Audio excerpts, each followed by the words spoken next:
fool, these brothers my guys. Know that we fly, know that they ride or die. Why they wanna move like that? Where you want gone?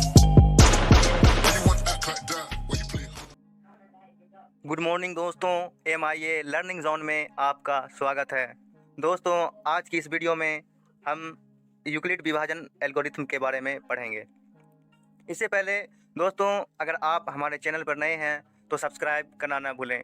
Video अगर अच्छा लगे तो like, share, comment ज़रूर करें। तो चलिए आज की क्लास स्टार्ट करते हैं। आज का हमारा टॉपिक है यूक्लिड विभाजन एल्गोरिथम।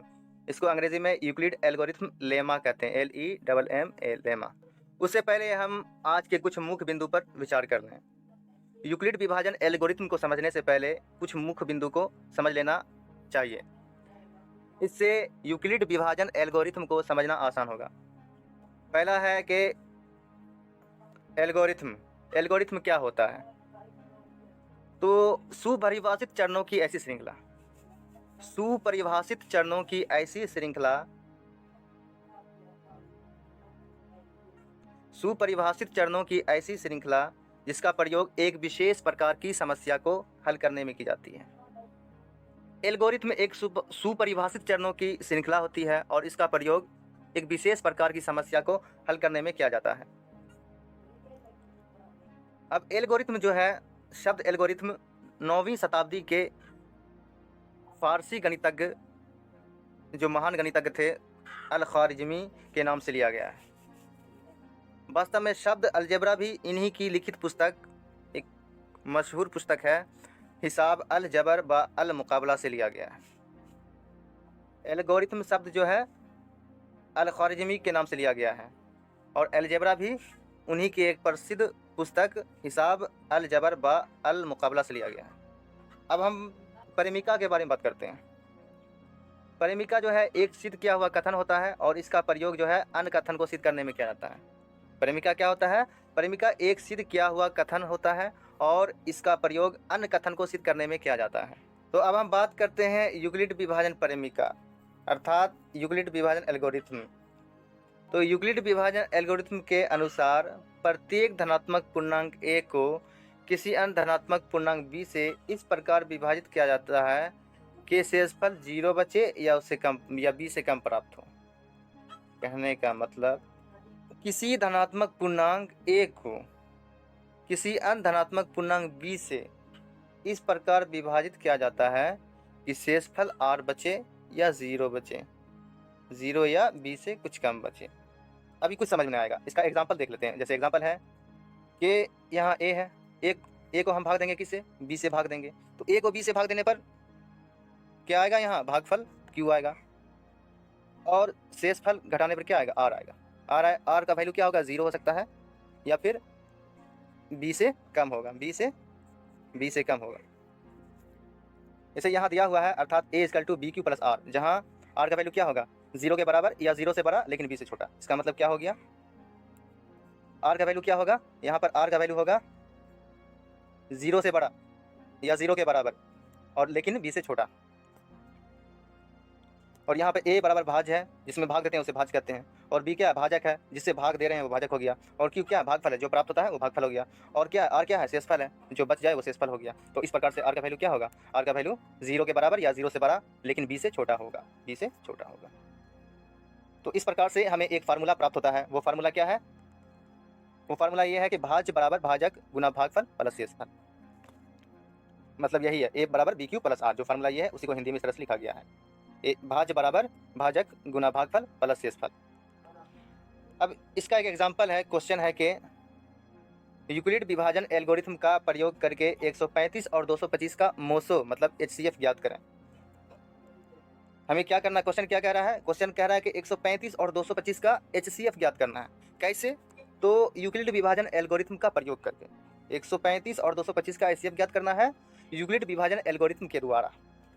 तो चलिए इसे हल करते हैं। यहाँ क्या है?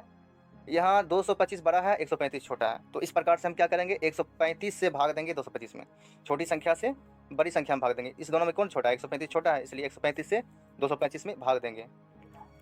सबसे पहला स्टेप क्या है, चरण 1। चरण 1 में क्या करेंगे, यूक्लिड विभाजन एल्गोरिथम से। यूक्लिड विभाजन एल्गोरिथम क्या कहता है कि a बराबर बी क्यू प्लस आर, मतलब कहने का मतलब भाज्य बराबर भाज्य गुना भागफल प्लस शेषफल, वही है। तो a बराबर क्या होगा, बी क्यू प्लस आर, जहाँ आर का वैल्यू क्या होगा, 0 के बराबर या 0 से बड़ा लेकिन b से छोटा होगा। तो हम a का मतलब हो गया 225, a का मतलब क्या हो 225, b का मतलब हुआ 135 और q का मतलब हुआ 1, r का मतलब 135, r का मतलब हो गया 90।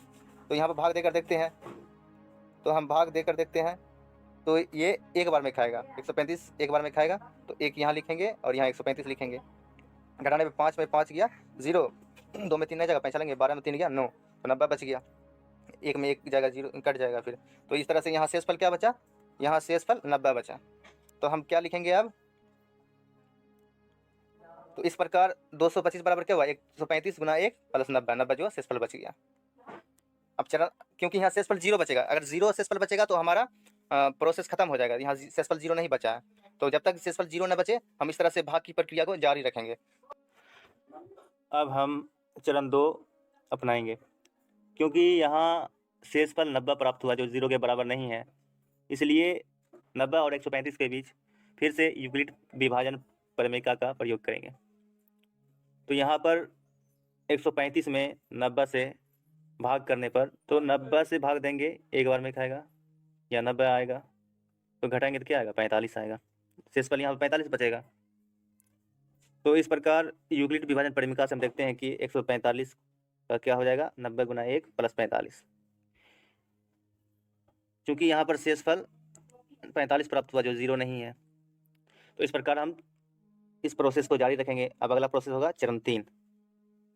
तो चरण 3 में हम 45 और 90 के बीच में भाग करेंगे। तो 45 से भाग देंगे 90 में, जो 2 बार में लगेगा, तो इस प्रकार से 45 से भाग लग जाएगा। शेषफल यहाँ कुछ नहीं बचा, शेषफल 0 बचा। क्योंकि यहाँ शेषफल 0 प्राप्त हो गया, इसलिए इस प्रक्रिया को समाप्त करेंगे, ये प्रक्रिया समाप्त हो जाती है। क्योंकि इस स्थिति में भाजक 45 है, इसलिए 225 और 135 का एचसीएफ क्या होगा, 45। अब हम इसे अच्छे तरीके से पता करते हैं। तो 135 और 225 का हमें एचसीएफ ज्ञात करना था। तो क्या करेंगे, 135 एक बार में लगेगा, तो यहाँ लिखेंगे 135, घटाएंगे 5 5 का 0, 12 में 3 का 9, कट गया। तो यहाँ पर क्या हुआ, शेषफल 90 प्राप्त हुआ। फिर इस शेषफल को इसमें भाग देंगे, लास्ट टाइम जिससे हम भाग दिए थे, लास्ट टाइम 135 से लगाए थे, तो 135 में भाग देंगे, 90 के 90 एक बार में खाएगा, तो यहाँ भाग देंगे 5, 13 4 गया 5, 45। तो यहाँ शेषफल 45 बचा, तो 45 से भाग देंगे किस में, जिससे लास्ट टाइम भाग दिए थे। लास्ट टाइम 45 90 से भाग दिए थे, लास्ट टाइम 90 से भाग दिए थे, इसलिए 90 से यहाँ 90 में भाग देंगे। अब यहाँ 90 लिखेंगे, 45 दूना 90, तो यहाँ क्या होगा, शेषफल 0 होगा। तो शेषफल क्या हो गया, शेषफल 0 हो गया।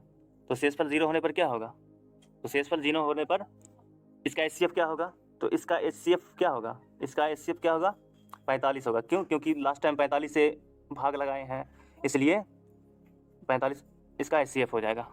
तो इस प्रकार से 135 और 225 का एचसीएफ क्या हो गया, 45। यही हमारा आंसर है।